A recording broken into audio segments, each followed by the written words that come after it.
Plaintiff Anisha Hobson says she's sad to be in court today because the defendant was her first love. Anisha claims the defendant was a bad boy who ran the streets and eventually landed in prison.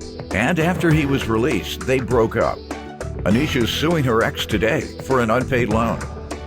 Defendant Emmanuel Smith says while dating Anisha, he went to prison 2 times on drug and gun charges. Emmanuel claims he cleaned up his act after his second prison term, but he insists Anisha is suing him prematurely. Start with you. Well, Your Honor, first of all, I want to say, Judge Mathis, it's an honor to be in front of you today and meet you, but I'm just sad that I'm here on what's at hand. Me and Emmanuel, we go back ever since 91, 92. He was my first love. I mean, he waited a whole year because he knew I wasn't ready to do nothing, you know. He'd been there for me. I was with him for like 4.5, 5 years. Emmanuel was a bad boy. He was out there in the streets getting money. He ended up getting locked up. I stood through him through all that when he got out. The money? You suing him about a loan today? Yes. He spent all the money? No, I mean... Well, why did you have to loan him? You said he was out there getting money. Like, when we were younger. To the money? When we were younger. Oh, he still didn't put any of that away? I don't know, he went to jail, he got in trouble. That's what I'm saying. Well, I know a lot of guys who were in the street getting money when they come out of jail, there's some money hid around because they were getting real money. Right. And they knew how to hold on to it. Go ahead, ma'am. So he was a bad boy, he went to prison, came out, and what else? And that's when I thought like we were gonna be together as one. You know, I was ready to start us being together, you know, getting our life, because that was in our past and stuff. But unfortunately, he wasn't ready for the same things that I wanted. So we just decided that it was best that we go our own separate ways. But through it all, you know, we still became mutual friends, platonic. He was always there for me. You know, just recently, last year, he was there for me to help my son with prom. He came over, cut his hair, you know, gave him a grown man talk, got him together. So he always been there, always checked on me and my son and just made sure we're okay. So, you know, he's still been a good friend, you know. Good. It's just that we here on the matter at hand, Your Honor. We'll get to that, and that's part of the loan, I assume. So let me hear from you, sir, some background, and then we'll get to the specifics. Yes, how you doing, sir? I'm at, Before we get to that, I'm sorry, I'm being rude. I know this is interrupting the case, but I got to do this. He's such a dear friend. Sir, in the green, all the way at the back row. Yes, could you stand, please? The pink sweater. Yes, this is my dear friend, Warren Barge. He's a friend from Detroit. I've known him for many, many years. And please give him a hand, standing up.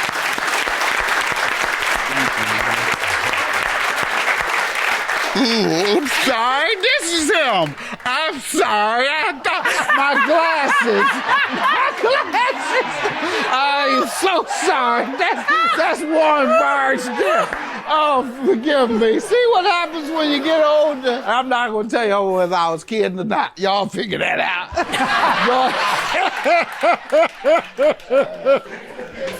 All right, sir. You give me some background on your relationship with the plaintiff. Okay, I met Anisha in the early 90s, like you said. We was dating for a little bit. At that time, the beginning of the relationship, I did get incarcerated, came home. We started seeing each other again for a little bit. Then after that, I had gotten incarcerated again. Then after I got out this time, I was done with being locked up and going through all that, so. How long ago? When was your last stint? When were you released I just got out 07, did 8.5. What have you been doing since then? Really working and raising my kids. You do 8.5 for drugs? Trafficking guns. Oh, okay. The interstate? Yes, sir. Yeah, because what happens is some of the primary gun trafficking goes from the south all the way up to New York, which is flooded with guns. Then we know here in Chicago, next door, Indiana does not have strict gun laws. So the Chicago street gang guys, they either go over to Indiana or they have others go over to Indiana and they bring the guns back here and they put them in the hands of these young, violent criminals who weren't raised in a structured household. Many of them have been raised by parents who were drug or alcohol addicted themselves during this crack cocaine rampage, or that took out a whole generation and left these children to raise themselves on the street. And then you have the education system that doesn't educate them properly. So even if they were raised properly at home, they didn't learn anything at school. So I always like to point that stuff out. Where did y'all run them to? Excuse me? Where was your crew running guns to? I didn't have no crew. I was by myself. To where then? Oh, to Michigan. Right. So, because we have strict gun laws in Michigan. You did have somebody because you sold them to somebody. That's the crew. All right, sir. Tell me more about your relationship with this young lady. And I'm glad you're rehabilitated. What you doing now with your life? I'm working. Good. All right. How long you been employed?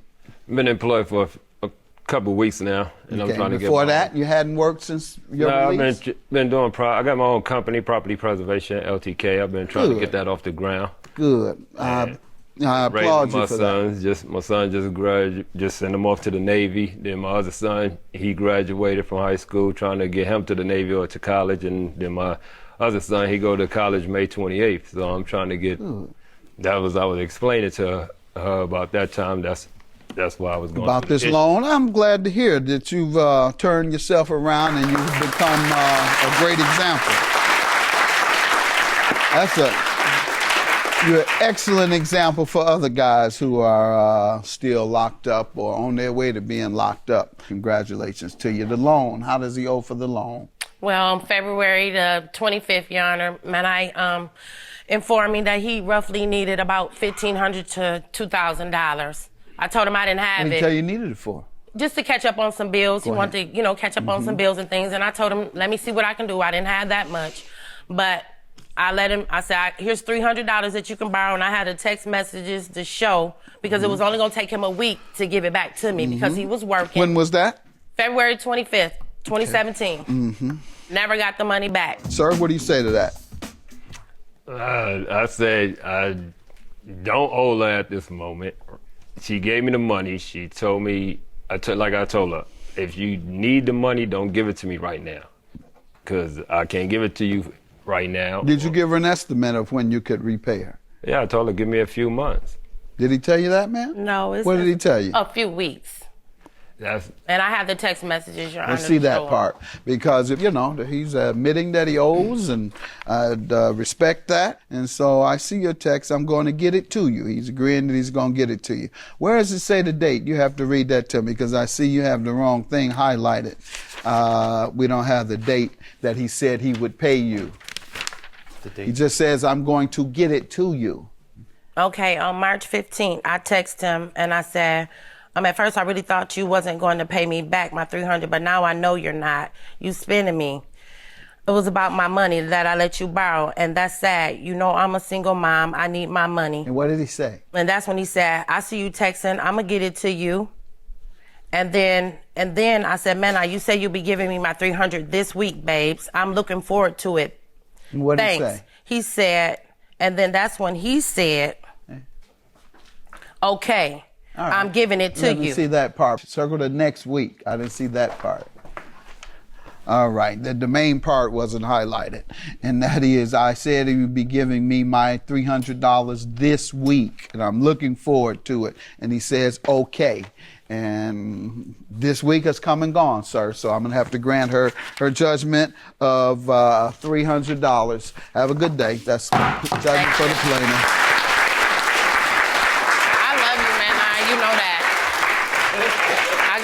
Love for you. It's no hard feelings. I just hate that we had to come to this point, babe. That's all. But you always got my heart. I'm still gonna be there for you regardless of this situation, because money don't mean nothing as much as me and you go back.